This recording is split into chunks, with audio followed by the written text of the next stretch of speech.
The Jacksonville Jaguars traveled to Denver to face the Broncos on Sunday. Denver's installed as a 26-point favorite on BETDAQ, 53 the total in this game. This line opened at 28 out in Las Vegas a few days ago. That is the largest number an NFL game has seen since the 1970 AFL-NFL merger, and with good reason.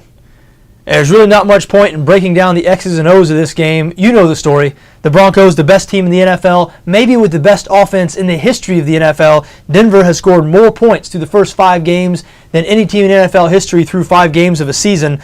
The Broncos are averaging 16 more points per game than any team in the league. They are just a machine on offense. The Jaguars, meanwhile, not only are they the worst team in the NFL, they might be the worst team we have ever seen in the NFL, and the stats back that up. Jags dead last in both total offense and scoring offense. They're only averaging 10.2 points per game, and they're next to last in scoring defense, allowing 32.6 points per game. When you only score 10 points per game and you allow 32 points per game, that is a major problem. And when you're going on the road to face maybe the greatest offense in the history of the league, what you get is a 26-point number. So the decision here entirely boils down to what you think of laying 26 points in an NFL game.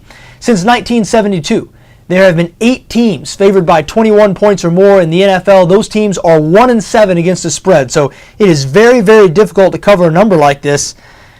That being said, Jacksonville is so bad on both sides of the ball. It's not just what the Denver offense is going to do here.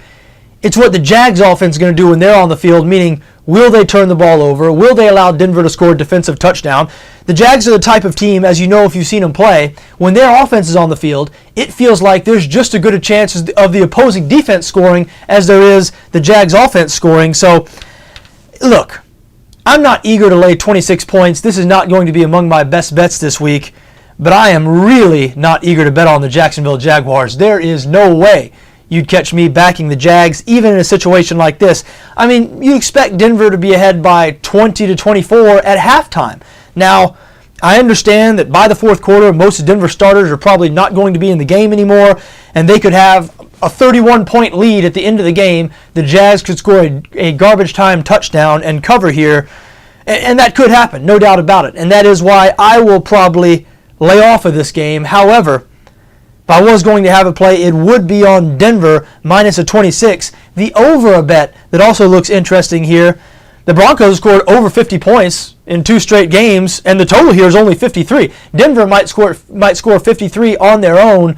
So if the Jags produce any offensive points, then the over becomes a good-looking bet. But that is a big if. The Jags might not produce any offensive points at all. The Denver defense could outscore the Jacksonville offense here. That is a definite possibility. I do lean towards Denver minus the 26. If you want a sure thing, back Denver on the money line.